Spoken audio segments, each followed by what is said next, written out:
prior to about the 400s or so. We don't really know exactly when they started. There's a lot of debate over the lineage of their kings. One of the things that we'll find tonight that happens very frequently is the different religious sects that show up in India, the Buddhists and the Hindus and the Jains. They all have sort of their own historical documentation, and they don't agree very much. The Hindus will say one thing, and then the Buddhists will say another thing, and then the Jains will say another thing. So we don't have a lot of agreement on when exactly the Nanda are going to start establishing their power. We do know that they are ruled by kings.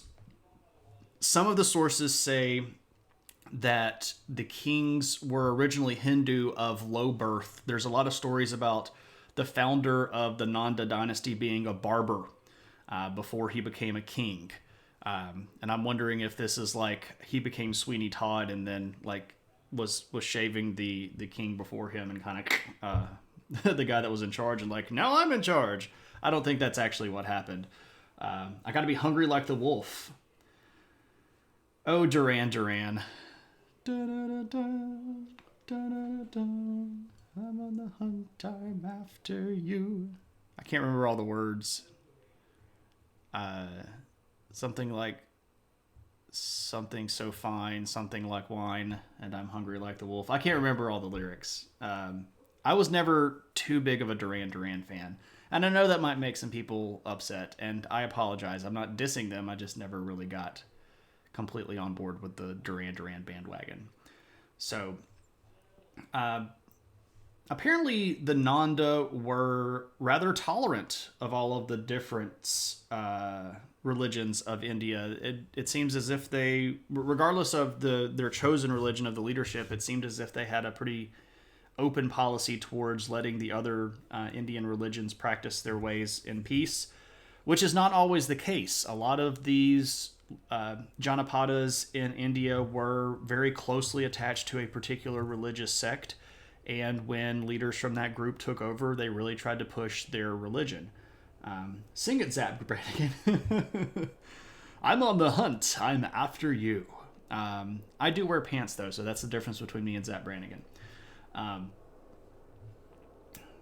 Zap Brannigan's kind of a jerk, too. I mean, I'm kind of a jerk, but I don't think I'm a misogynist jerk. Zap Brannigan's not a good person. I'm an okay person. I don't think I'm the best person in the world. You don't know what I'm thinking, so trust me. So the Nanda are going to show up in ancient sources as one of the opponents of Alexander. As he's expanding through the region, they run into the Nanda. And if you'll remember, or if you don't know, I can tell you, when the Greek forces hit a certain point of India, they realized that they were running into really stiff resistance because these people were very numerous, they were very organized, and they had elephants. And the troops of Alexander the Great decided to mutiny after the big battle of Hydaspes in 326 BC. And one of the big reasons was they didn't want to have to take on this Nanda kingdom. And this apparently is going to give the king of the Nanda a bit of a big head. And he was already not somebody that people liked very well, but according to basically all of the different versions of Indian history, the last king of the Nanda was a jerkface, and he was a poo-poo head, and people did not care for him very much, and he made bad laws, and he was just a not nice leader. He was not chosen by the claw. Anyway, under his rule, there is a general named Chandragupta Maurya. This guy, Chandragupta Maurya. And Chandragupta was one of the Nanda generals, and we don't really know too much about his backstory either. The sources don't really agree very much on a lot of things. We don't really know exactly when he was born. Of course, some of the Hindu texts are going to play up his particular birth caste a lot. Some of the sources say that he was born from the Shudra caste, which was like the lowest of the low. But we don't know for certain a whole lot about his background. But what we do know is that he was a very capable leader and that he had spent a lot of time studying. And this was a thing in India that was pretty widely respected. There were some early versions of universities in India at this time, especially one at a place called Taxilia, which was a city up in northern India, right around over here. And there is enough of Chandragupta's background to know that he went to study at this big university at Taxilia, and that's where he's going to meet a really important individual. But I need to show you pictures of people first.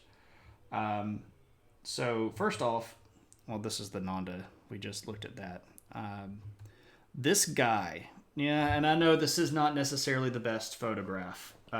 This is Chandragupta as a general, and of course he's riding an elephant. Because if you're a general in India and you're going to go, conquer people or beat people up, you got to bring the elephants, right? By the way, elephants have kind of become an underground meme for this particular show. This phase might as well be called the phase of the elephants. We've had elephants in so many streams. And there are more elephants yet to come, by the way. So if you like the elephant stream, strap in. Also, if you are interested in some neat fan art, go check out the Discord. Vern NYC drew a great photo of an elephant with a word bubble, and we might have some sort of challenge. I don't know what we would give away. Something fun or bragging rights to design the most appropriate / inappropriate elephant. So go check out Vern's elephant photo. Take it over into Paint or Photoshop or your preferred photo editing source, and do some stuff and throw it back up on the Discord, and we'll all have a merry chuckle about it. So Chandragupta Maurya. That was the old picture of him. There is a whole bunch of statues of this guy, and I found a modern statue. Of course, being a modern statue, we can't necessarily say that this is what this guy looked like.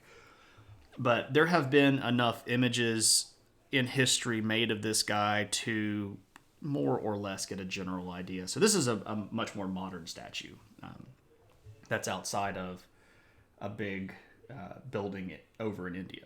So, okay, so this Chandragupta Maurya guy goes to the university, and he's going to meet a really important figure in his life who's going to end up being sort of a mentor / teacher / influence giver. This guy's name is Chanakya, but if you read some sources, he's referred to as Kautilya. Dadgummit. So I call him Chanakya, which you can, if you said this to a historian or somebody that knew Indian history, and if you said Chanakya or Kautilya, everybody would know who you're talking about. Anyway, so this guy is a Brahmin, so he is a Hindu, and he is a philosopher. So he's an Indian philosopher. And this guy is going to be one of the instructors at Taxilia, this big, the big university that Chandragupta goes to study at. And this is potentially going to be during the time that Alexander's satrapies are controlling India. So Chandragupta might be exiting college or university right around the same time that this region is getting dominated by the Greeks. So that's an important element of this whole thing too. If it wasn't while he was studying, it was definitely under the early tutelage from Chanakya, where Chandragupta gets indoctrinated is the wrong word, but he becomes an ideologue. And he has this idea that politics are important. Chanakya has this big book that he wrote called the Arthashastra, which is the science of politics that sort of takes the political sphere and breaks it down according to the Indian natural sciences and explains like how people do certain things and where they get the power from this, and it's sort of basing that off of the natural order of life and things of that nature. But Chanakya, is going to convince Chandragupta that Chandragupta is not only a good leader, but perhaps the leader, the guy that might need to be in charge, the guy that could potentially become the next big thing in India. And, well, Chandragupta kind of digs this idea. I mean, if you've got one of your trusted professors from college that's telling you, hey man, you've really got what it takes, and I think you could go all the way, and I think you could be the next big thing. I mean, that's a pretty big ego booster, right? So Chandragupta is going to go, and again, he's going to work at this job as a general in the army of the Nanda. But this last Nanda king and he are not going to get along. And there is some incident, and again, the sources don't agree on what exactly the incident was. There's some incident that happens between Chandragupta and the king of the Nanda. And Chandragupta gets really offended and decides that he's going to kind of storm off, and the Nanda king orders his execution. And of course, as you might think, when a king says it's time for you to die, if you are the leader of an army, well, you don't respond to that by going, okay, I think I'll just die. No, of course not. You rebel. And Chandragupta is going to rebel. And around this same time, we have entered the phase of Alexander's death. So this is around 323 BC.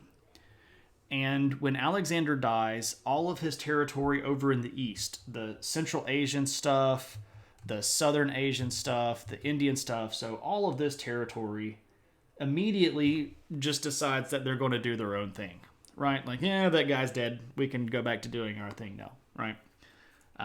Well, the emperor's dead. The cats will play when the cat's dead, the mice will play. I don't know what I was trying to do with that. Don't get on my case. It's been a long day. Sips tea. Good tea. Anyway, Chandragupta is going to take advantage of this chaos over here in Western India, and he's going to move himself up to that area, and he's going to found a little state of his own. And this is purely because of the chaos that's happening when Alexander dies and the changeover happens, and all of the generals of Alexander are trying to like claim this land and take out that land and play Game of Thrones, and you either win or you die and all of that stuff. So Chandragupta's like, hey, you guys can go kill yourselves over there in Greece all you want to. I'm going to take over the homeland. And he's going to set up a little state, like I said, over here in northwestern India, right around Taxila, the place where he went to university. And he's going to slowly but surely start expanding. And this is partially done because, well, there's no other really centralized government at that point. Everything is just kind of a big vacuum. So he just kind of rushes into this vacuum. But when he gets over here to the Nanda territory, that's going to be a different story. And he's going to have to fight against these people in earnest. The last of the Nanda kings was not popular, so Chandragupta is going to be able to pull some of these allies of the Nanda over in order to, give an alternative. Like, hey, if you're tired of being ruled by the jerk face, come be ruled by me. I'm chosen. Like, who chose you? My teacher. He loves me. Right? So the the Nanda are going to put up a really good fight for about a year and a half or so. And eventually, though, Chandragupta's army is going to close in on Pataliputra, and they're going to take the capital, and they depose the last of the Nanda kings.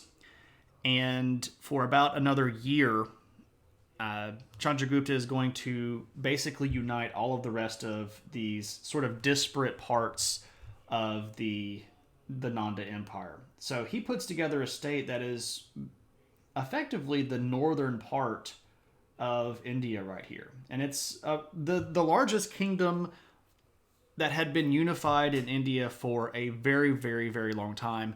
Probably, and I could say this pretty comfortably, at this point in Indian history, the largest state that had ever existed purely in Indian territory. Hey, Too Far West, how's it going, my friend? Welcome, welcome.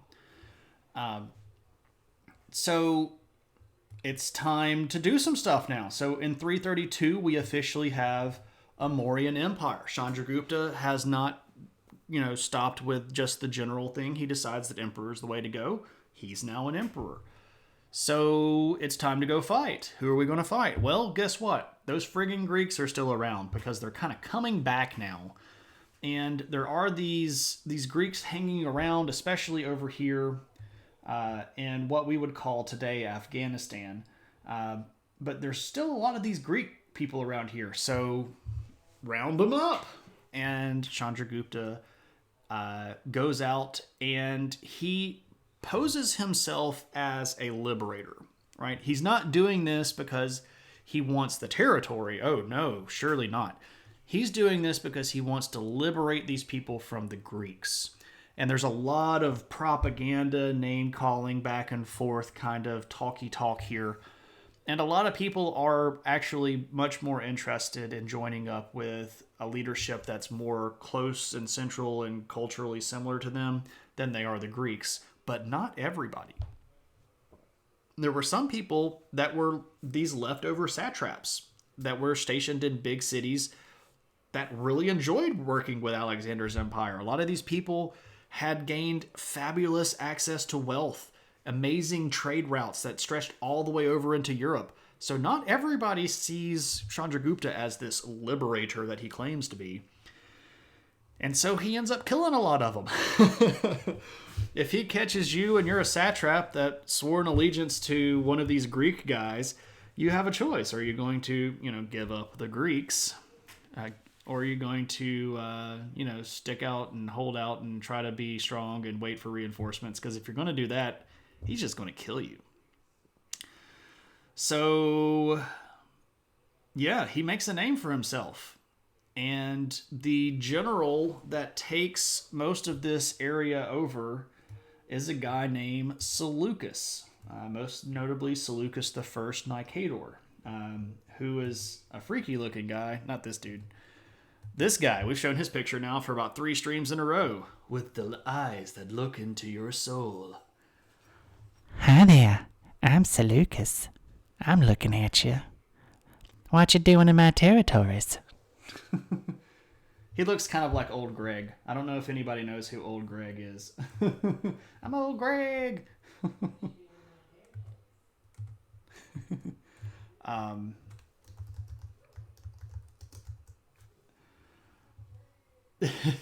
Not again. Does anybody know Old Greg? Anybody know who Old Greg is? Anybody watch Mighty Boosh? I love Mighty Boosh. I know that not everybody's a fan of the Mighty Boosh. I'm a fan of the Mighty Boosh. I quite like the Mighty Boosh. Anyway, if you don't know who Old Greg is, go to YouTube later and Google Old Greg, and it'll make you giggle. Or it might burn images into your brain forever, and you'll never be able to forget it. So it's a toss-up. It's really up to you. But this guy, Seleucus, he's going to be really upset about this Chandragupta guy.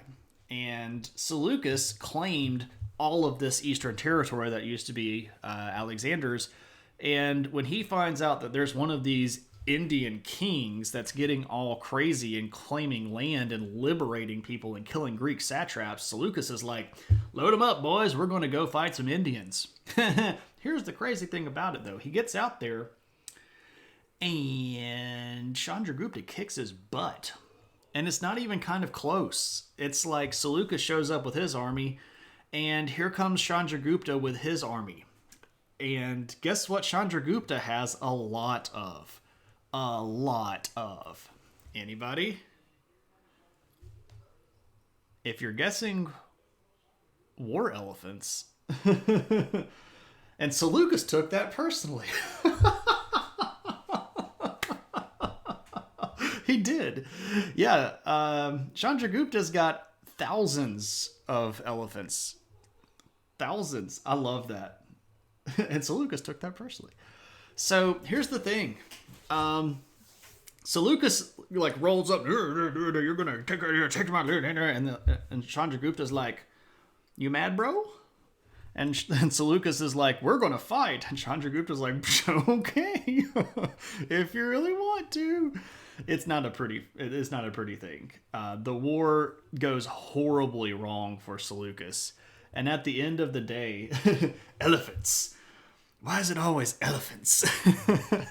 I see what you did there, KP. I like that one a lot. So Seleucus is in a bad spot now. We're in a tight spot. That's another reference for you if you call it that one. It's from Oh Brother, Where Art Thou? I don't know if anybody's seen that movie or would seen it enough to get all the references of it.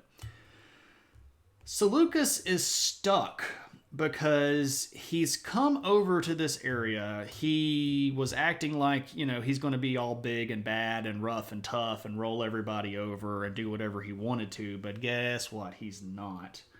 I'm a man of lonesome sorrow. Yeah, there we are.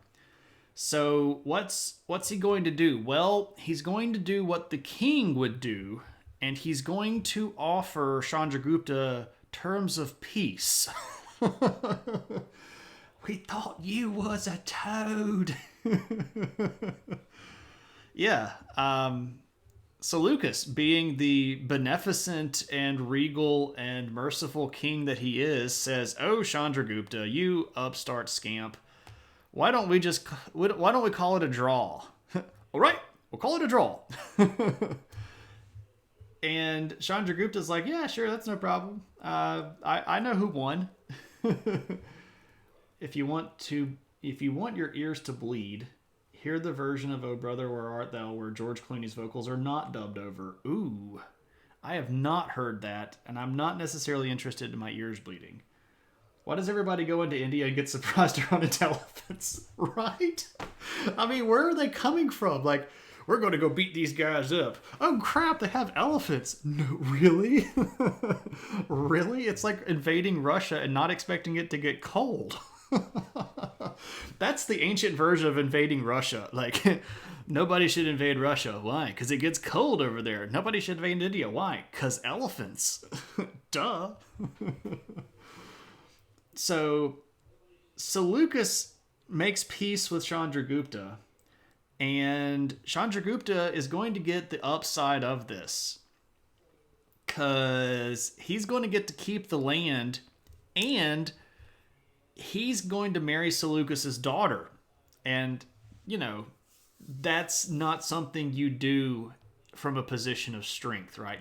If you're Seleucus, you're not giving your daughter to Chandragupta as a peace offering from a position of strength. You're doing that because you're like, "Oh God, I have screwed this up so badly. Please don't keep killing me."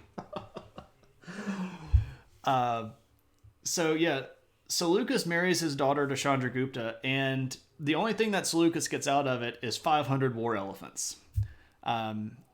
So I got traded to an Indian king, and all my father got was 500 war elephants. Now, for Seleucus, this is actually an amazing deal because he's going to take these 500 elephants over to the Battle of Ipsus, and he's going to wipe out a bad guy named Antigonus that he didn't really care for, kind of out of nowhere. That's better than a steer. Right? I mean, 500 elephants is a lot of beef. No, you can't say that. Well, I don't know. Male elephants are called bulls. I don't know about the efficacy of using beef to define elephant. What is elephant meat called? Just elephant? wonder what else. Never mind. I'm not going to go down that road. Anyway, at this point, Seleucus basically backs off, and, well, that's kind of the end of them. So, with Seleucus gone, Chandragupta, bushmeat? No, that's what gives you lots of bad things. Chandragupta is going to continue expanding. He's going to go across the Indus River. He's going to go into Pakistan. He's going to go all the way up into Afghanistan. He's got a big old chunk of territory. Now, hitting natural boundaries over here in Afghanistan, like as you can tell, this region is really rugged. So once you get around this big, nice chunk over here, you kind of go, it's probably enough. And he's going to actually turn his focus down to this southern part of India, down in here. Now, remember what I told you earlier. It's hard to expand down into that southern area because of the geography. So he's going to take sort of this little pocket right around in here. But during this period of time, he had already advanced well into age, and he's going to pass away. So we don't really know exactly how he died. Now, some people say that when he got old, he sort of recognized, oh yeah, I'm old, and I need to set up my son, whose name is Bindusara, and we'll talk about him in just a second. But some sources say that he abdicated the throne and then went into a Jain monastery. Now, some people say that he just went into the Jain stuff and ended up starving himself to death. He went into the really strict version of Jainism that just completely starves yourself to death because eating food is causing pain to living things.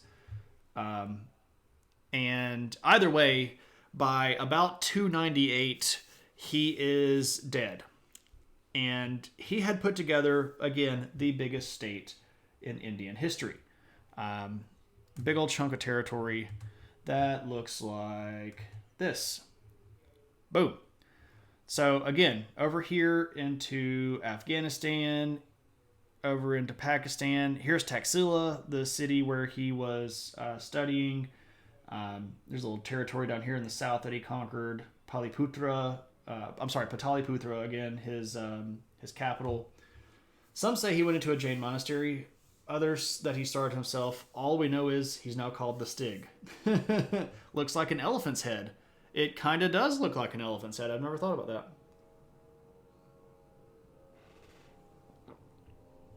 Well, I'll never be able to unsee that one now. Anyway, so when he dies, he leaves the throne to this guy. This guy is his son, and his son's name is Bindusara. Bindusara is going to be pretty interested in continuing his dad's expansion policy, and he's going to be the guy that really starts pushing towards conquering the Deccan Plateau, getting down into that southern part of India. And again, this is a difficult thing to do. Look at that mustache. Yeah, that's a stash. He's a handsome guy. It's hard to find photos of old Indian statuary. Strangely enough, the Maurya don't show up very well when it comes to online, free, open source imagery. So, yeah, I'm kind of limited to what I can show you here. But there's Bindusara. Now, not a photogenic people. I think they're perfectly photogenic. I just think that it's hard sometimes. Well, and so here's the thing. The availability of ancient photographs online in open source is equal to people's interest in those, right? So how many times have you heard the name Bindusara? Get on it, Maurya. Right. How many times have you sat down and talked about Chandragupta Maurya in a conversation? I mean, just honestly speaking, some of you may have, I don't know. But if you live in my house, you've heard of him at least once or twice, whether or not you remember it. Update your Instagram, Maurya. You gotta post more, man. You gotta post on Thursdays and use the right number of hashtags and the right number of words. Your friends with me say you've probably heard it. Right. But this area of history is not the flashy super version of history that a lot of people talk about. You don't really hear that much about Indian history when you're taking world history in high school. You probably don't hear about it that much when you're taking world history in college. You probably hear more about India and World Civ 2 when you're talking about colonization and the British taking it over and the East India Company and all of that stuff. But India it was one of the cradles of civilization. The Harappan people were doing stuff at the same time that people over Mesopotamia were doing stuff, like Sumerians. So I think India is awesome, and I would love to go over there. Unfortunately, no one's going anywhere right now, and the problem with going to India for me would be trying to figure out where in India I wanted to go because it's big. And it's big. And I wanted to go all the places, so... I need to spend about 2 years in India with nothing else to do, and I probably would get to see most of the stuff that I would want to. But there'd be such good food. Indian food. I could totally go for some naan right now. Anyway, let's talk about Bindusara. I got to get back on track here, right? I'm sitting here rambling about bread.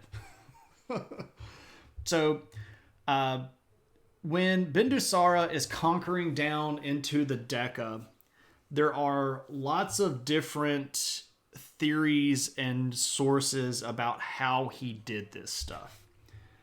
You went to India a couple of times last year for work. You would have loved to see more of the country. Yeah. You need to come down here and let me take you to that eating place across the street. I've been there before, and it's a buffet, and I loved it, and it was great. I don't know if I want to go to a buffet restaurant in the middle of a pandemic, though. That seems like probably bad move. But the Indian restaurant here in Hattiesburg does takeout, and they seem to be responsible. And we've done that a couple of times since the COVID world kicked off, and it's keeping me good. I know they have a regular menu too, but I don't have to drive an hour and a half to get down to it. I can just drive across town, and it takes me like 15 minutes. So. Also, I don't want to have to sit in a restaurant right now. That's probably also like a thing for me. Anyway, Bindusara. How is he doing this? How is he taking over the Decca? So some people say, some of the sources say that he's going down and he's killing and burning and destroying everything. Other people say, oh no. He's consolidating these Janapadas. He's using his diplomatic skills to manipulate their forces, and he's being wise, and he's Jedi mind tricking them stuff. And other people are just like, well, I mean, he did go down there and beat him up, but then he was cool. After he beat them up, he was cool with them. We don't really know what happened. It's probably some combination of all of that. Like he wiped some people out, and he beat some people up, but then was cool with them. And some people he probably was just like, hey, and they were like, hey, and they were like, hey, But you got 99 problems, and at least 80 of them are made up scenarios in your own mind. Hunk, that's obviously true for me as well, but not until I'm trying to go to sleep. When the front brain shuts off, the hind brain kicks in with everything that you've done wrong today. And 1,000 bad things that are going to happen because of them. Same. Cheers. I feel you, my friend. I have an overactive imagination already, and I can think of some truly horrific scenarios, especially when I can't get to sleep at night. So here's the problem with Bindusara. He's not so amenable with his dad's buddy. Because, hey, edgy person, how's it going? Welcome. I just want to sleep. But what if a plane crashes into your house while you sleep? Will I wake up? Will I hear it coming and then wake up moments before it collapses? Or will I just sleep all the way through it? I don't know. Which one is better? Which one is worse? Hello there. Chanakya is still alive. Yeah, so Dad's number one advisor and Dad's biggest fan. Do an impression of Becca and the bear. Okay. Let me work on this. And I should note, I do this out of love. Becca is a great person. I've got to prepare this kind of in my head.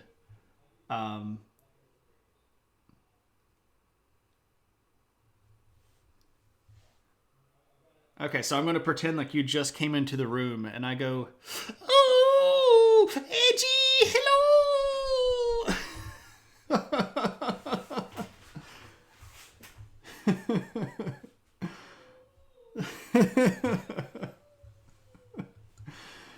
So I don't know if any of you all have ever been to Becca and the Bear stream, but she's very animated when people come into the room, and she always goes, "It's Shane."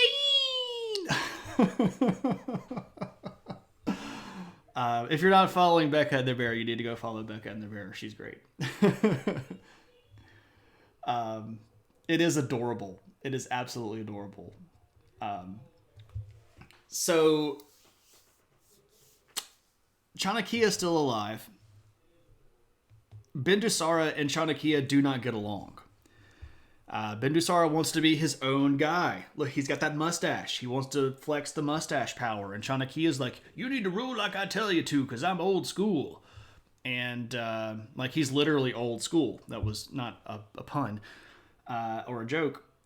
And Bindusara's like, dude, you got to shut up, man. I'm going to run things the way that I want to run things. I don't care about your Arthashastra. I don't care about your science of politics. I'm the emperor. Let me do my thing. And Chanakya is like, you're going to do it the way I tell you to do it, young whippersnapper. So Bindusara burns him alive. Yeah. That's a way to get rid of some people in your life that I would not suggest doing. Oh yeah, it's like okay boomer, and then he blows him up. Yeah, he burns him alive, and this doesn't go over so great because Chanakya was widely respected, and this guy had been sort of the Otto von Bismarck to Chandragupta's Kaiser Wilhelm I.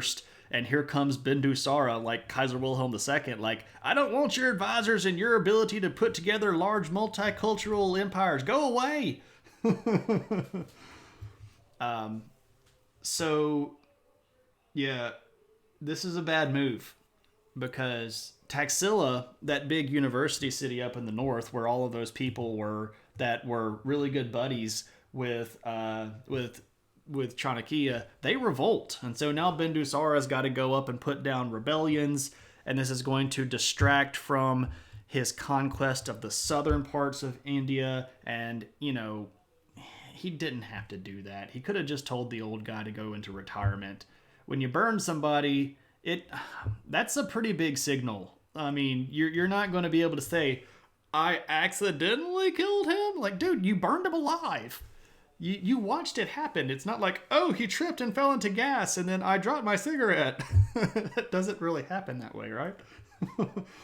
So he has to go consolidate control of his territory now, and he has to fight some rebellions against people that he should not have been having to fight. This ain't my daddy's empire. This is my empire. Mine.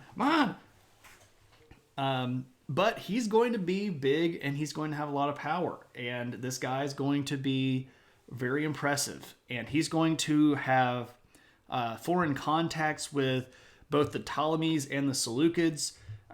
Ptolemy II, who is ruling Egypt at this time period, sends over ambassadors and gifts, and they sort of exchange discussions. The Seleucids are going to have a permanent ambassador that stay in the capital, because at that point the Mauryan Empire is directly bordering the Seleucid Empire along a really long border right here. And the Seleucids want to make sure that the Mauryans stay nice. So when you send over a permanent advisor, you got a good relationship there. And what's interesting, Bindusara actually asks for Seleucus, or the guy that's leading the Seleucid Empire this time is Antiochus the First. He asks Antiochus to send over some sophists, like send me some Greek philosophers. I would like to buy them as slaves. And Antiochus is like, we really don't sell our own people as slaves, so no. And this is kind of a touchy moment where Bindusara is like, what's wrong with selling your own people as slaves? I'll burn people alive. I mean, okay. He does not get his sophists, by the way. This is kind of a sad moment, like sad Maurya. Now, what is he religiously speaking? Some of the sources say that he is a Jain. Some of the sources say that he is a Buddhist. We really don't know exactly where he stood on this stuff. Because we don't know firmly, it's probably more likely that he was just kind of generally religious at the time, and he may have had a stated religion, but he wasn't coming down on any particular one, which is why. What's woe really mean? That edgy person. I don't follow the question there. So when he gets pretty old, there is actually going to be a really big problem with his succession, because he has a lot of sons. Lots of sons. He was a Buddhist. He could have been a Buddhist. We don't know. He might have been a Buddhist. He might have been a Jain. We're not sure. Some of the sources say that he was Buddhist. Some of the sources say that he was a Jain. It's hard to get these ancient sources from India to agree, because most of the time they're being written by one side or the other to either amplify their particular points of view or to demonize another point of view. So we're not certain. Some sources say Buddhist, some sources say Jain. But there's a dispute between Bindusara, who wants his oldest son, Susima, to take over. But the ministers don't like Susima. His sort of closest advisors have watched this kid grow up, and they're like, that guy's going to be another one of his dad, and we don't want to get burned. If this kid takes over and acts like his dad, we're going to get pushed out. We might end up literally getting burned alive. So there is a younger son named Ashoka. And the argument is going to be whether or not Susima gets to take over or Ashoka gets to take over. And when Bindusara dies, there's a bit of a scuffle. Yeah, when literally burned alive is on the table, you need a new table. Right? Let's get burned alive off the table, please. Can we not do burned alive? So Susima is going to be kind of in the leadership role for a little while, but Ashoka is going to get the leg up. And what's interesting, by the way, Ashoka kills Susima. The sources that talk about Ashoka when he takes over are universally describing this guy as an absolutely horrible person.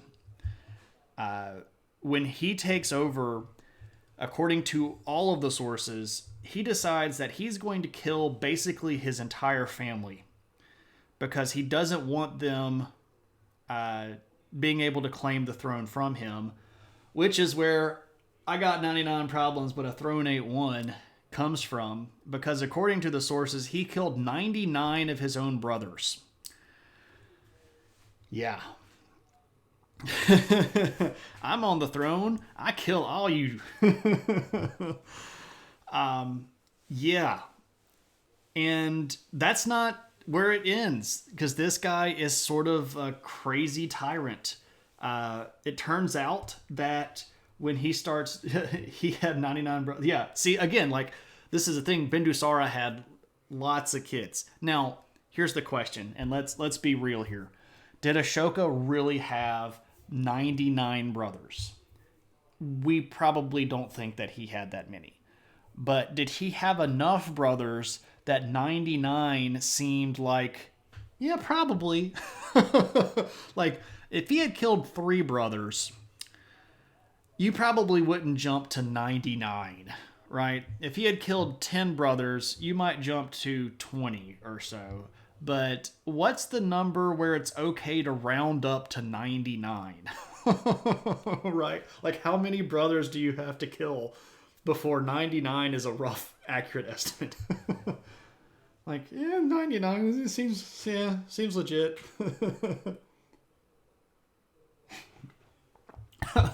Almost snorted tea out. I just noticed or was. That's a big family, or was.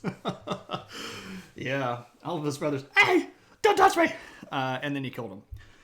So when he kills his brothers, he takes over the throne. And along the way, a lot of these ministers are like, dude, you don't do that. Don't do your dad thing. And he's like, hey, guess what, ministers? If you get in my way, I'm going to get rid of you. And they're like, but you kind of need us. You got a big old empire, and you got to kind of hold all this stuff together.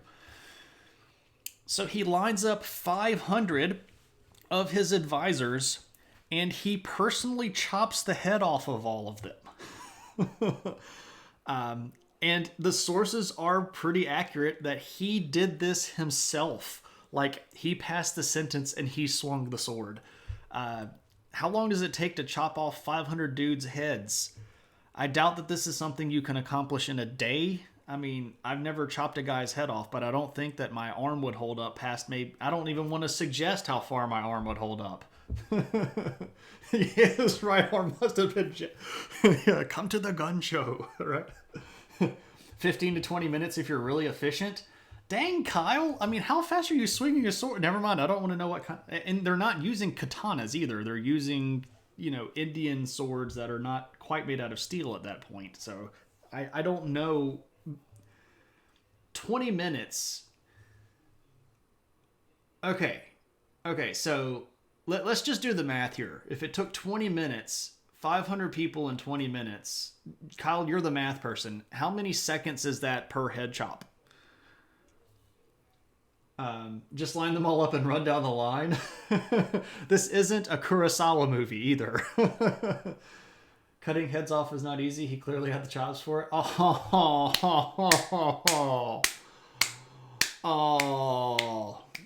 Pun of the night. POG. Pun of the game. There we go. You just got your process down. No, like, seriously, do the math. How many, like, I know that it would go easily into each other, so if you had 20 minutes, how many seconds is that? 300 seconds? Yeah, so, no, 20 times, no, it's 3,000 seconds. 20 times 60. 1,200, no, that's 20 times 60. 1,800 seconds.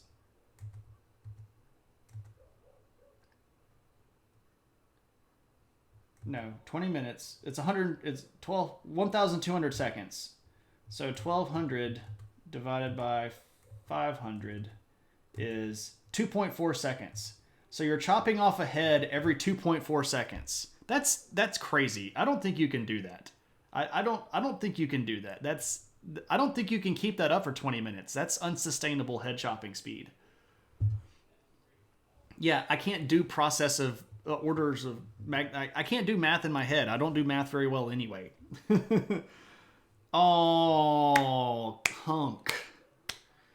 But he's taking it, not giving it. Anyway, that's pushing the boundaries of my PG level stream. So anyway, he's not done either. What about 2 swords? Like, so you could do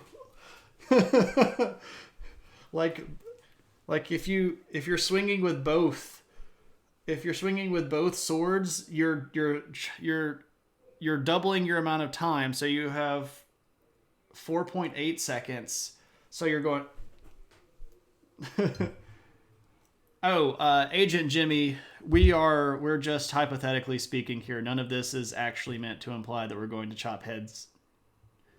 If they were lined up and you had lightsabers, well, I mean, yeah, then you literally could just run down because lightsabers have a lot higher level of resistance. Edgy, I refer to the FBI agent that has to review all of my social media as Jimmy. I don't actually know what the person's name is. It might not be a guy, but I refer to them as Agent Jimmy. Head chopping assembly line. What if we head chop middle out? Discussing logistics. Right. Oh man, how did your stream go, Shane? We spent 5 minutes talking about how fast we could chop off 500 people's heads. If he could decapitate with sword in one hand, dude had to be ripped. Right, exactly. So this is a long process. I would think it probably spread out over a couple of days at least. Susan? 3 yaks and a dog? Sapsucker frog? Nobody's going to get that reference except for maybe Mac in a lab coat and KP. Anyway, so he's not done either. When he has a bad day, he goes out to do some fighting and he comes back in and he goes to his harem. And his concubines seem to not want to participate with a lot of activity with him because his skin is rough and he's kind of smelly. He's just kind of fresh from the battle. I guess he's got all of his adrenaline running and he wants to, go visit the harem. And so his harem, they of course do their duty, but they seem a little resistant. And he, of course, takes that personally. So he has 500 of his concubines burned alive. Yeah. So the death toll is ascending. According to some scriptures and some histories, this guy literally descended into hell because he was interested in learning torture techniques from demons. Not a nice guy. Anger issues, perhaps? He drank his tea by the light of the harem. No, I was about to take some tea. I guess I can't do that now.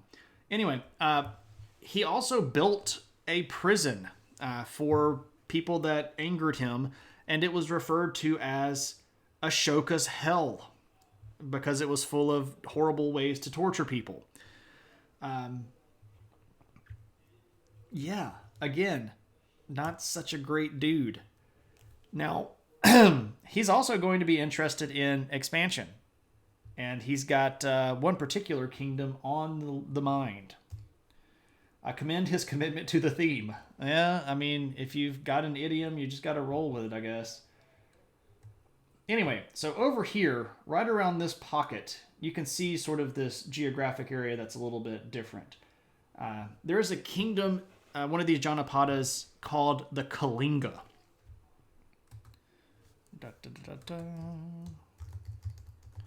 And the Kalinga had been a group that had defied the Maurya for the last 2 rulers. Chandragupta had fought against them and was unsuccessful in conquering them.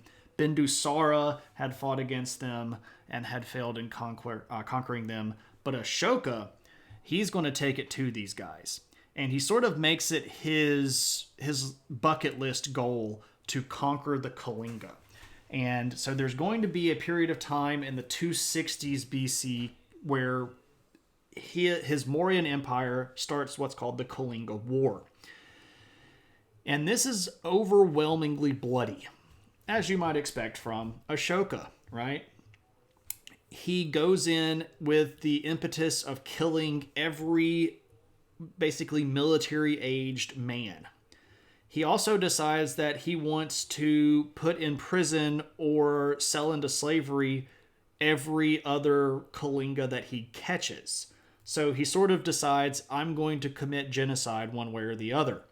And he gets into the Kalinga territory, and for about 2 years or so, just wrecks them. The sources say that he killed close to 100,000 of their men, and he sent 150,000 of them into either slavery or prison. Perfectly balanced as all things could be. This guy is just, he's all kinds of dead. And this is going to be one of the last of the Janapadas to fall. He had controlled, I gotta zoom out a little bit here. At that point, he was controlling pretty much all of India.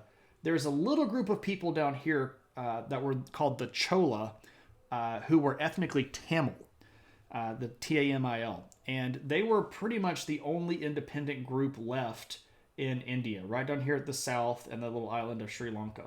But all of the rest of India was under his control. But here's the fun part of this. Oh, I could show you Ashoka. I've got a picture of him. Hold on a second.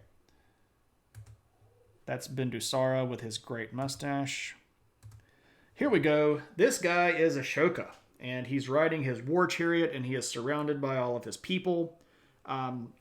I had to be kind of picky with photos I showed of Ashoka because he's very frequently shown with his harem and his chief wife, and Twitch has terms of service issues against nipples. So I don't really feel like going through and blocking out 20 nipples to show you a picture of Ashoka. So there we go. There's Ashoka in a war chariot.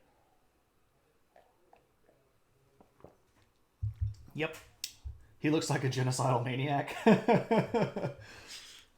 I mean, if the term fits, right? But here's the thing.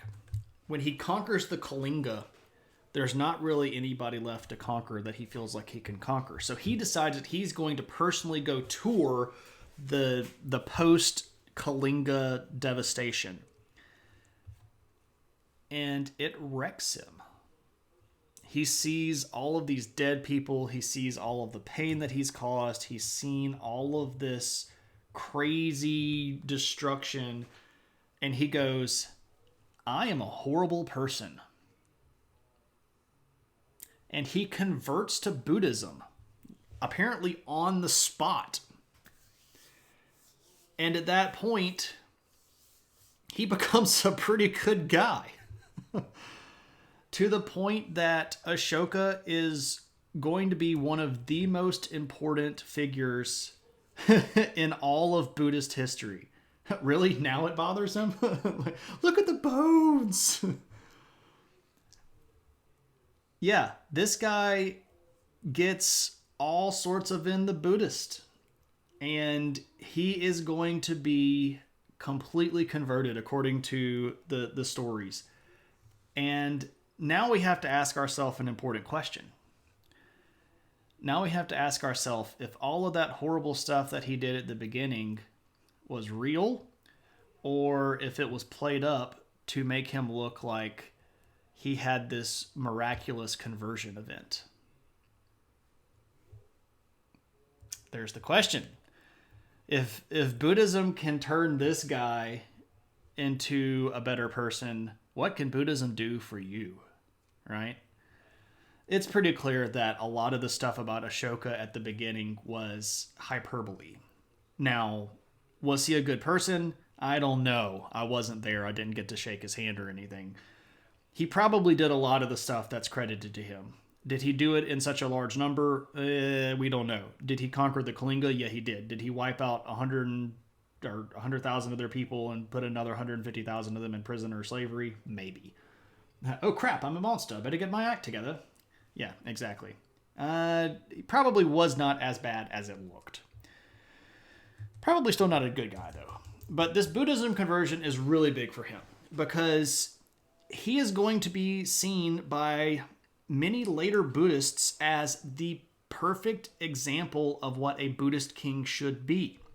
He's going to launch incredibly wide missionary efforts. He's going to send Buddhist missionaries as far away as Greece and Egypt and Asia Minor, all the way up into Central Asia, all the way over into Southeast Asia, in places like China are going to start feeling this Buddhist move into their territory because of Ashoka's push. He's going to overhaul the religious doctrine of India, and he's going to allow complete and utter religious freedom.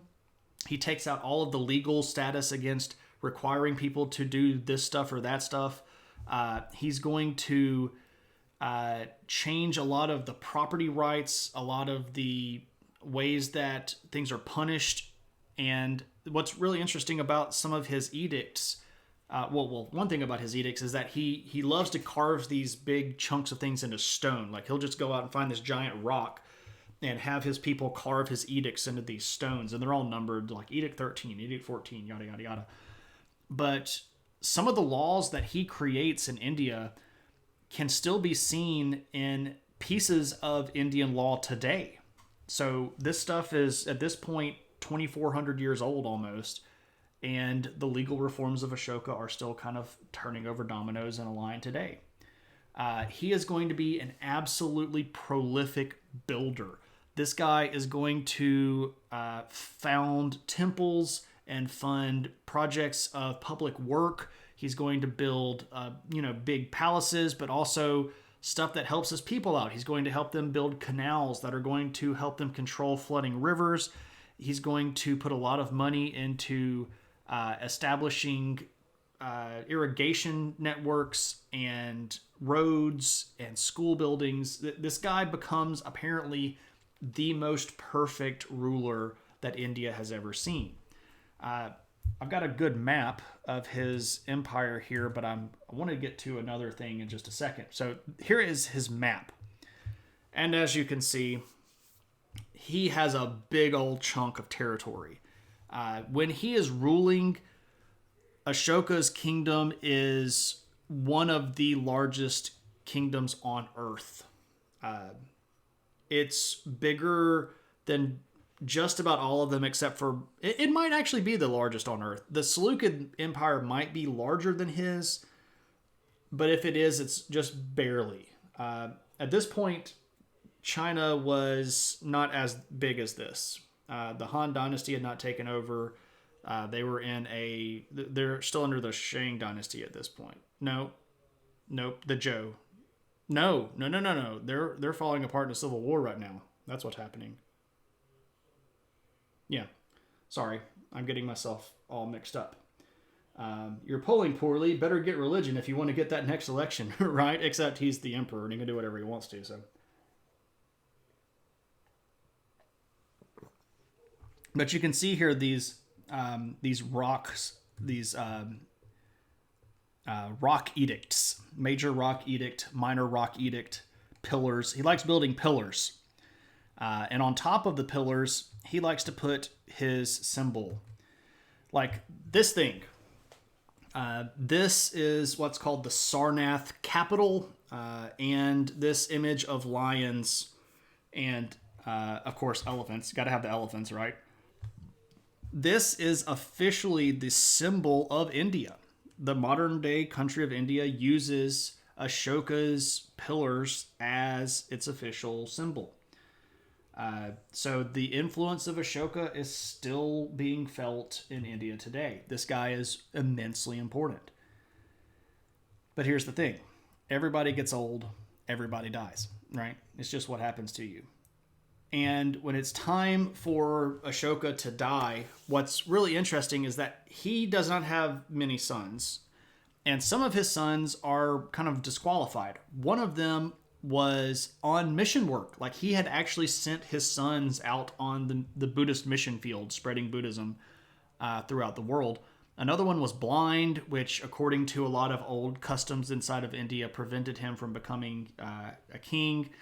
So what's going to happen is that Ashoka is going to pass down the throne to his grandson.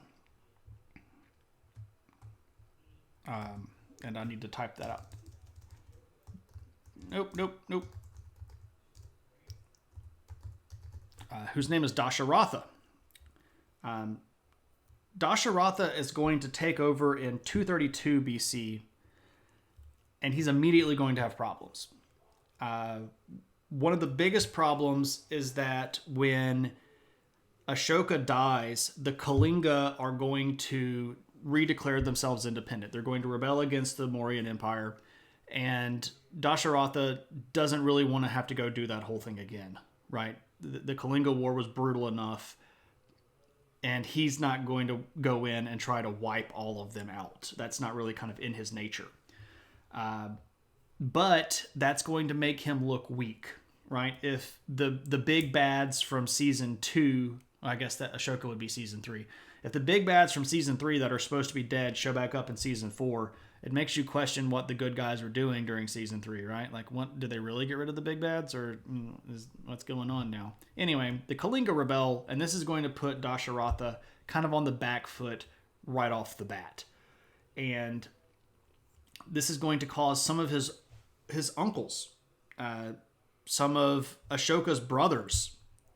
And you go, wait a second, how did Ashoka still have brothers if he killed all of his brothers? And that's a great question. Because again, did he really kill 99 of his brothers? We don't know. But one of his uncles is going to break away and form his own country up here in what is modern day Kashmir. Which is important because he's going to control a lot of the trade that comes out of these regions over here that get down into India. And this is going to start hurting the income, right? When you cut off the flow of money, the emperor is going to have a harder time putting stuff together. The Seleucids are going to start pushing back against him as well, down here on this border. I asked him Kashmir for warmth. I was expecting a Led Zeppelin reference, but that's okay. I like Kashmir. It's a good song. One of the greatest guitar riffs of history. So some people over here on the border with the Seleucids are going to break away, and the southern part of Pakistan is going to break away. I know that the Kashmir sweater, it has a red dot on it too. Anyway, so the southern part of Pakistan down here is going to break away, and pretty much Dasharatha is going to rule while the empire of his grandfather and great-grandfather and father fall apart. After Dasharatha, things don't get any better. The rulers of the Mauryans are going to constantly be fighting around their border areas. You're going to end up with a lot of the old power bases that used to be kind of the capital cities of these old Janapadas.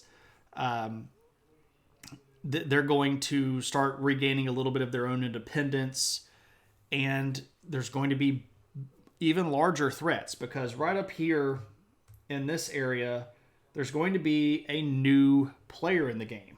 New player entering the game. And that new player is a group of people that are called the Greco-Bactrians. And you go, who in the mess are the Greco-Bactrians? Well, that's a great question. They are the people highlighted here in blue. As you can see here again, the southern part of Pakistan, Gadrozia had fallen away. Territory here along the border with the Seleucids are going to form the Parthian kingdom. But these Greco-Bactrians are going to be the new sort of big player in the game. And right away, we're going to get some hints as to who these people are. Because first off, Greco, that means Greek, and Bactrian. This is going to be based around the city of Bactra, and these are sort of remnants of the old Alexandrian power. The Seleucid Empire had taken a lot of this territory back under Antiochus I and the end of Seleucus I's reign, but all they managed to do is sort of push more Greekness out there. These people are going to start blending their native cultures with Greek culture, and when they sort of hit this magic little moment in the mid 200s BC, they're going to put together this big kingdom.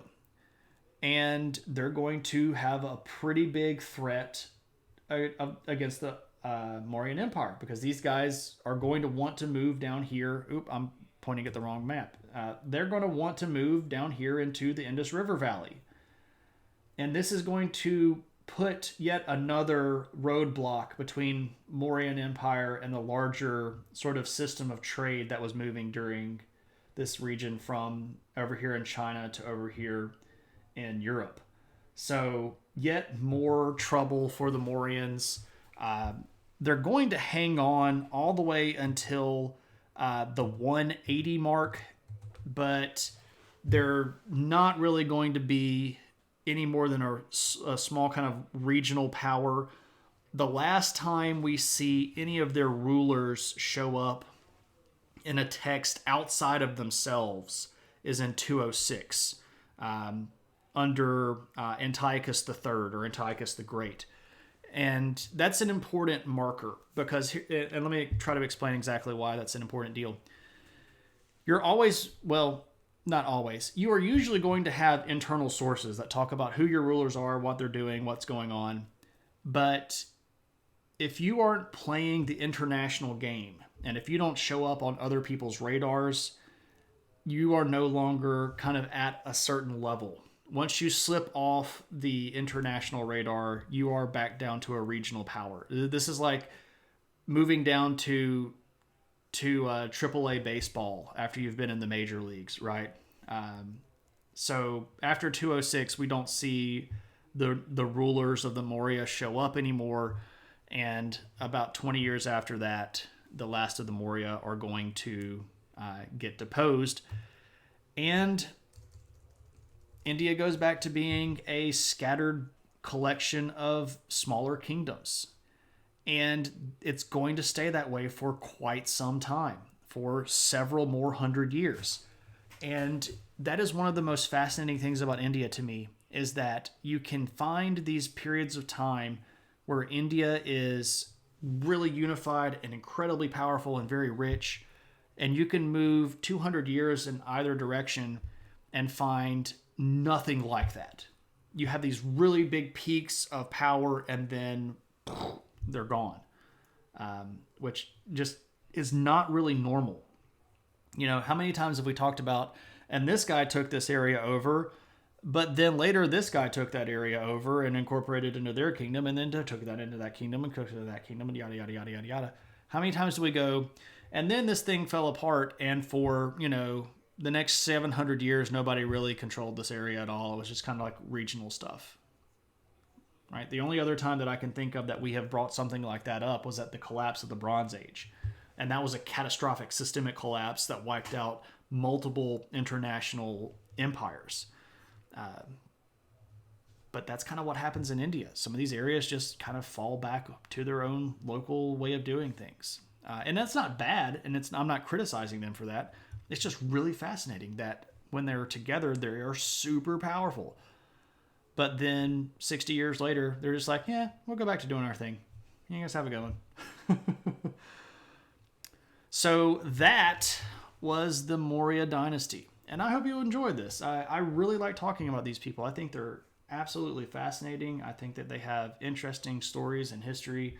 And I hope that you got something out of this one today that you might not have heard about before. So that is officially going to do it for my section. But as always, that doesn't mean we have to say goodbye for the night.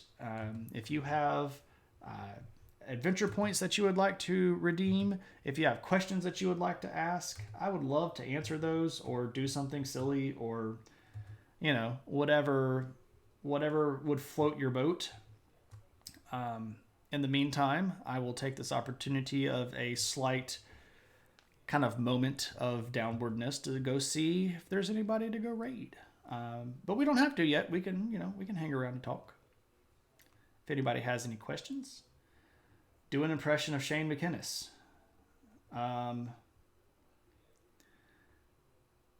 See, I don't really know what people see as my defining feature. You know, so when you go sit down in front of the caricature artist has to determine what about you is your defining feature.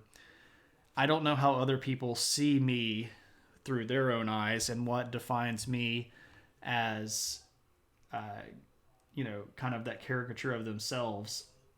That was a great impression. Was it just the weird philosophical debate about something that should be very simple? Hey, there's Shade overcomplicating something. Maybe that was. Maybe that was the perfect impression of me, and I didn't even know it. If so, that's great. Points well spent. Here's Shane trying to rationalize and logic something, and really what he's doing is just expressing that he's an overcritical thinker, and maybe he should lighten up a little bit. Oh, good times. Good times. Oh, my goodness, my goodness. Alrighty. And hey, Joey, how are you? I haven't seen you. How is everybody? Anybody want to do anything else? Anybody want to do any more points? Anybody want to chat about anything? Anything in the news you want to talk about? Anything going on in the world?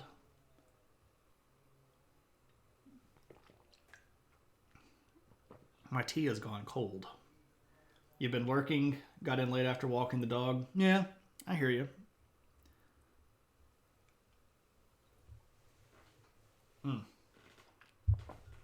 It's okay cold, but I'd prefer it not cold. Okay, I'm not seeing anything else.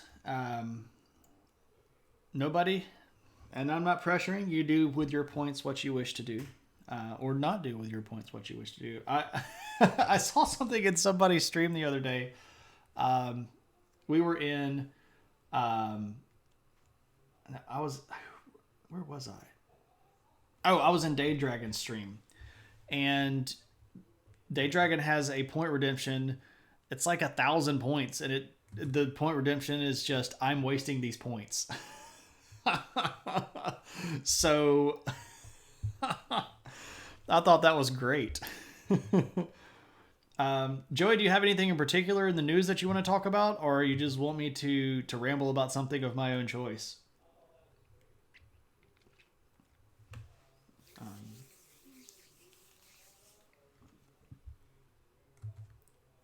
Ramble. Okay. So what I'll do is I'll just open the news, and I'll find something that I think is interesting, and then I'll ramble about it. I don't want to talk about lawsuits. I mean, I could, but coronavirus, lawsuits, election lawsuits, COVID. Man, this is the problem. Let me let me click on world. Everything here is just election lawsuits and no, we just talked about Ethiopia last time. Hey, coronavirus in Africa, coronavirus in yeah. Mink industry. Good gracious, everything is COVID. Everything is COVID. Oh, let's talk about Peru. So, a couple of weeks ago, well, let me, Giuliani, ugh. So, last week, at the beginning of last week, the guy that was the democratically elected president of Peru resigned. Nope. He got pushed out of office, basically. So this guy had been... I should use their names. So the first president was a guy named Vizcarra. And he was running and trying to operate on this platform of eliminating corruption within Peru, which is rampant. Corruption inside Peruvian government is it's basically so common that it is effectively common practice. Like everybody knows everybody is doing it. But what Vizcarra was after was trying to get rid of the bad levels of corruption, like the super belt. Like he was going to let his level of corruption be okay, but like the really bad corruption had to go. So the Congress of Peru effectively voted to kick Vizcarra out. And they're going to, at that point, vote on a new guy named Merino. And Merino was supposed to be this dude that was going to fix Peru and set all this stuff up. And he was against the sort of totalitarian, crazy tactics of Vizcarra. But then about 4 days later, he resigned because it looked like, his whole thing was going to be messy too. Because it turned out that he had a lot of issues with corruption himself. And now, at this point, Congress had to pick another guy. And they've picked a guy named Sagasti, who is basically going to fill out the next 5 months of term if he survives. But last week, Peru went through 3 different people in the position of president. And this is bad. Peru is one of the highest concentrations of COVID on Earth. Their government is not handling that very well. Even after some pretty draconian lockdown procedures, not letting anybody in the country for months, it's still pretty bad in there. The Sagasti, no, it's Sagasti. It's Sagasti. So Sagasti is supposed to be the new guy that's going to show up and fix everything, but the faith in the position of president right now is so eroded that I don't know how they're going to get themselves out of this. So the next presidential election is supposed to be in 2021. I think is either the end of March or the beginning of April, somewhere in there. So they've got 5 months or so for this guy to try to hold the country together before the people, like the actual people, can elect a new president themselves. Because a lot of the people don't even trust the government, right? Because the government is massively corrupt. So the elections in Peru seem to have been fairly above the board. There are a lot of poll watchers and international poll watchers and stuff. So the actual votes of the people seem to be fairly positive. But the current and the last president weren't selected by the people. It was picked by the Congress, because the Congress is, of course, trying to make sure that their side is the one that's going to get the handouts and the corruption stuff going on. So it is a mess right now in Peru. And it's really unfortunate because the Peruvian people, from all accounts that I've ever heard, I've never been there, I would love to go, are really nice people. But they've had a lot of trouble economically for quite some time, going all the way back to the sort of post-colonial era. Peru has been kicked around a lot by its neighbors. They had a pretty bad financial collapse based around their currency flatlining back in the 1900s. They've just been... They've kind of been at the wrong end of a series of very unfortunate events. So I wish the Peruvian people the best, and I hope that they can get themselves righted, and I hope that everything works out. But that's what's in the news in Peru. So it's and you thought elections in the United States were bad. It could be worse. Okay, so let's do a raid. Unless anybody has anything else. I mean, honestly, I could stay on here and talk for another hour. This has been the most beneficial part of my day so far when it comes to my mental health. When you have to turn the lights off in your office and pretend that you're not there so that nobody will come bother you because you're having an emotional moment before lunch. That's not a good day, right?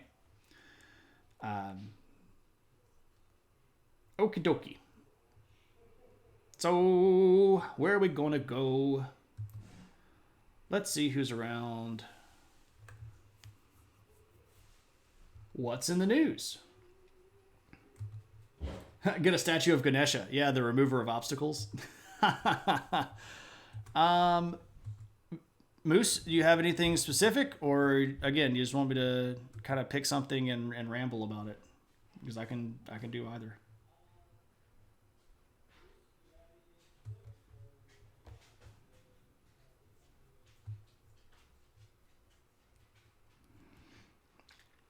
I know that I haven't read any articles about it, but I know Ganesha.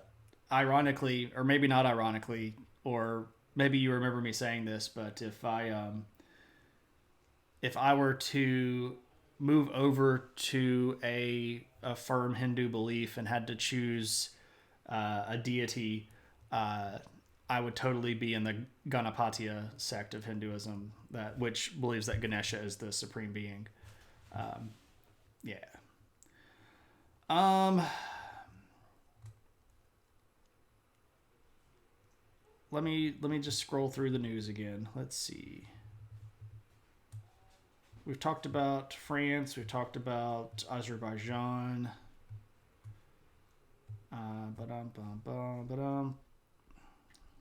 Well, we could talk about Iran. I don't. I don't usually like talking about American stuff when I do this because I feel like it's just better if I don't talk about America. Have I heard any good news today? I have not heard any good news today. Or maybe I have. I don't know. Um, Maybe I've heard good news today.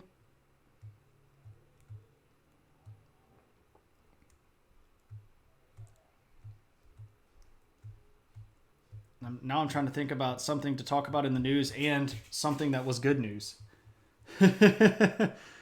um,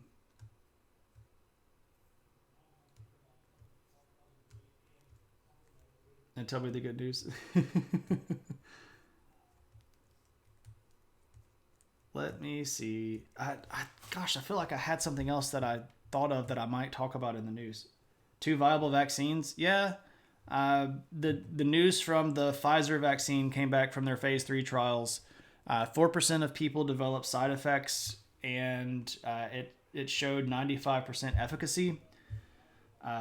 The thing about the Pfizer vaccine is that it has to be stored at negative 75 degrees Celsius, and it only lasts about 5 days on the shelf, which is very cold and very short time frame. The Moderna vaccine had a phase 3 trial of 30,000 people and a 94.6 or something like that percent efficacy. It can be stored in regular versions of refrigeration and lasts about 14 days. Both of them require 2 doses, and whichever one can get to the market first is basically going to end up with about 20 million 20 million samples being purchased by the United States government. How they're going to get those out is still very much yet to be determined.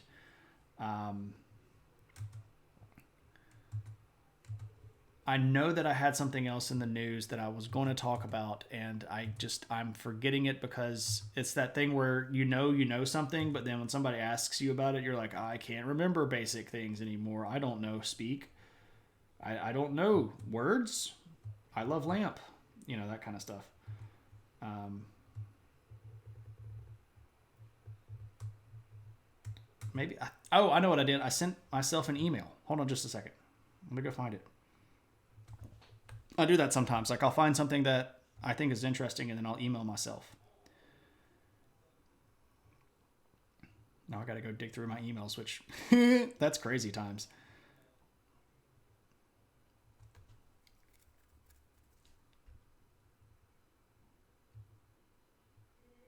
Oh yeah.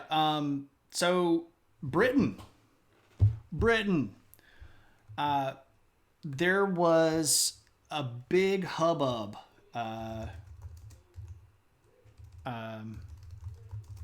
last, I can't remember if it was last Thursday.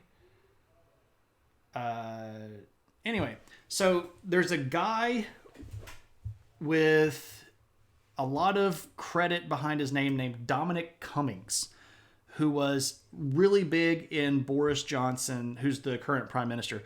He's really big in Boris Johnson's kind of war cabinet. One of the lead guys that's seen as sort of the big picture guy inside Boris Johnson's leadership group. But he got fired last week. And this was like a huge, crazy kind of moment because right now Britain is still trying to negotiate their Brexit deal with the EU. And Dominic Cummings was like kind of the point dude on doing a lot of those negotiations. So when Dominic Cummings got fired, there were a lot of people that got real freaked out at the prospect of what has been sort of seen as the nuclear option of no deal Brexit. Because and it's really great if you watch BBC stuff or if you read BBC News, they always tell you what they're thinking, but they don't say it this way. And they say stuff like, the Dominic Cummings seen as the idea man behind Boris Johnson, which means Boris Johnson doesn't actually have any ideas of his own. He's just telling whatever words come out of Dominic Cummings' mouth. And now that Dominic Cummings is gone, what is Boris Johnson going to say? Nothing. There's a lot of panicky kind of talks going on in the back rooms of a lot of the British government right now. Also, because the other side, Jeremy Corbyn, the guy that was the leader of the opposition in Labour Party, he got kicked out of the Labour Party. So there's been lots of big shakeups in the British government in the last couple of weeks. And their deadline to negotiate a deal with the EU is coming up really fast. And if they don't work out a deal, effectively what happens is they're going to basically just draw a line of tape down the British Channel and say, we're on our side and you're on your side, and that's pretty much it, which could have really bad economic ramifications to people on both sides of that dispute and across the world. Let's not forget that Britain is one of our largest trade partners, and the EU is collectively several of our other largest trade partners. And if their economies all go belly up in the middle of a pandemic, I don't like necessarily being alarmist, but that could be bad. So you do that with Discord all the time. You made a chat room that act like folders. I email myself stuff. Ooh, are there puppies? I'll look at puppies. I hope they're actual puppies and not like metaphorical puppies. Oh, look at the puppy. Little corgi puppy. So cute.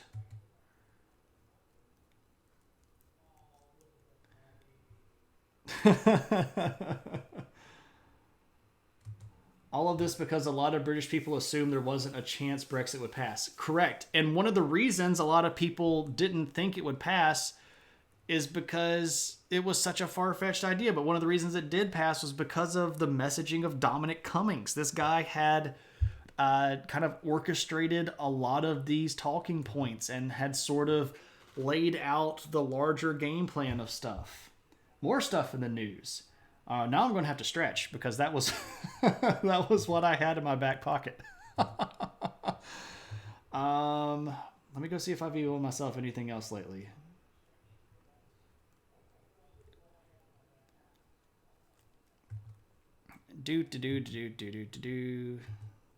What about the big trade deal that a lot of Asian countries joined? The Pacific, what was it? The PP Pacific part TPC Trans-Pacific Partnership, TPP Trans-Pacific Partnership. Man, I can't remember acronyms anymore.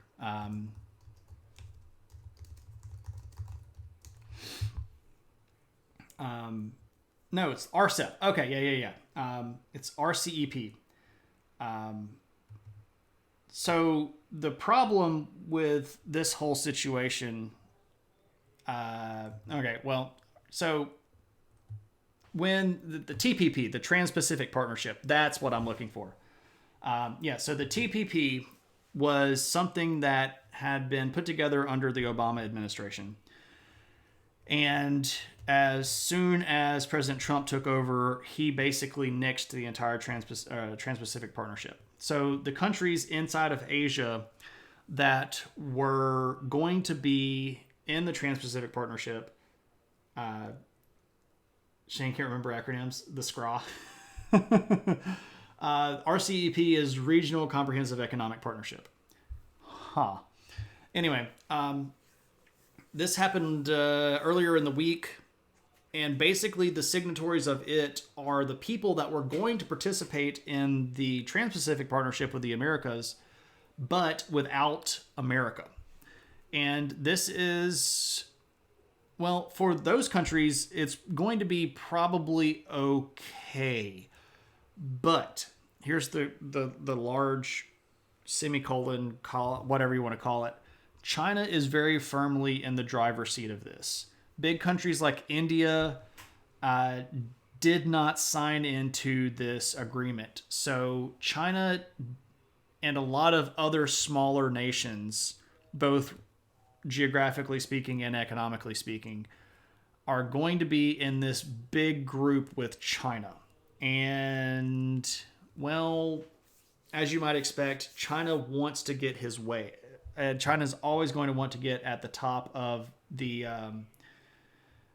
pile when it comes to this stuff.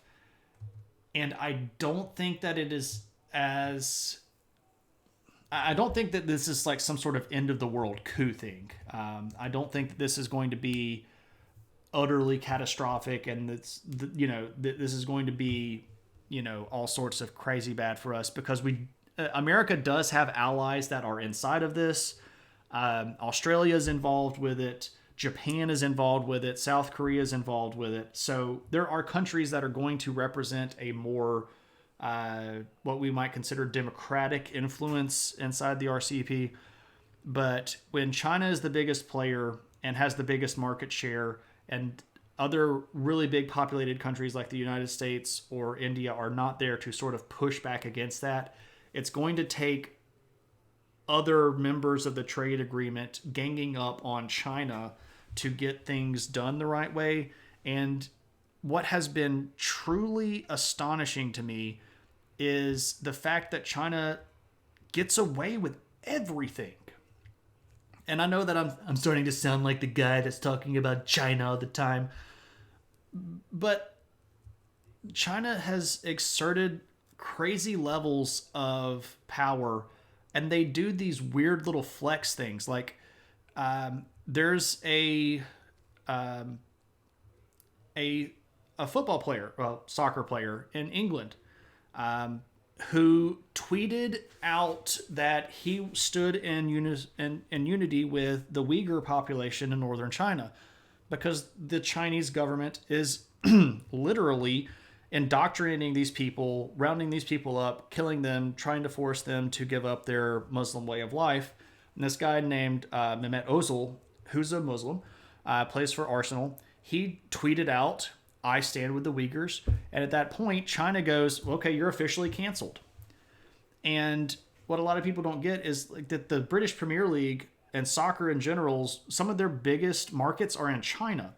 So China put pressure on Arsenal, the football team that, Ozil plays for, and he's riding the bench now because he tweeted something that was against China. The same thing happened with NBA players in America.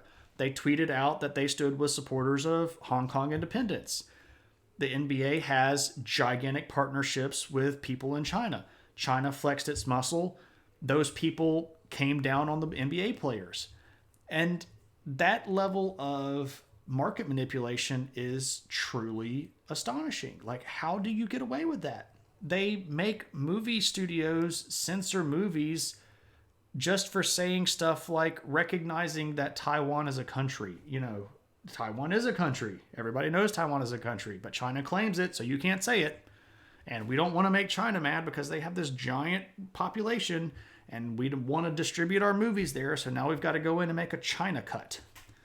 And this stuff really does happen. You want your movie to be released in China because it could make $1 billion over there. So there you go. So what I'm worried about with this, the RCEP, is that China is going to do that sort of stuff, and the individual countries other than China in the RCEP are not going to gang up on China because nobody wants to apparently push China on anything, and they're acting like a bully in the room. So so there's the RCEP for you. Well, yeah, Disney can't even stand up to China, and they haven't stood up to China, and they're showing no interest in standing up to China. So it's I mean it's messy. It really is. China has just this kind of untouchable air. So if there is something that I agree with the current president on, it's that China doesn't play fair in the market. And I'll have to back that up to the hilt. They just don't. So anybody else? That's been some good rambling there. Yeah. They filmed Mulan in the shadow of a concentration camp. Yeah, and there we go. I mean, Disney just wants more money. And they don't care how they get it. They just want more money. So, there we go. Anybody got anything else? Anybody? This is good times. I like this. Let's slip the puppy of war. Let me call the puppy. She might be asleep. I haven't heard her in a bit. Let me call her.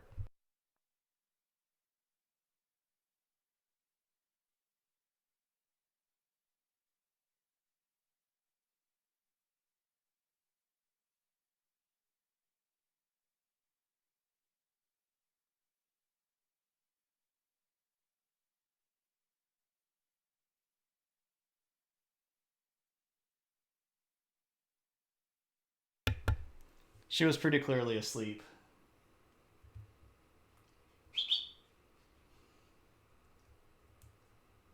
I hear her coming, but she's probably looking for the chicken. Yes, she had to find the chicken. Hello, Kaylee. Come and see me. Come here. Come here. Come up here. Come and see me. Can I have the chicken? You want to come and see me? Come here. There you go. There's the puppy. Oh, you gotta get the chicken. Oh, hello. Hello. Hello. Oh, your breath smells so bad. Oh, it's so stinky. Oh, hello. What are you doing? Where are you going? Your audience wants to see you. Hey. Want to come back over here? Now you want to go over this side? What you doing? You're going to go under the table? Where's she coming back out? Nope, she's coming back out over here. Where are you going? You going to go away? You going to get back on the couch? Okay. Oh, the dog. Such a mess.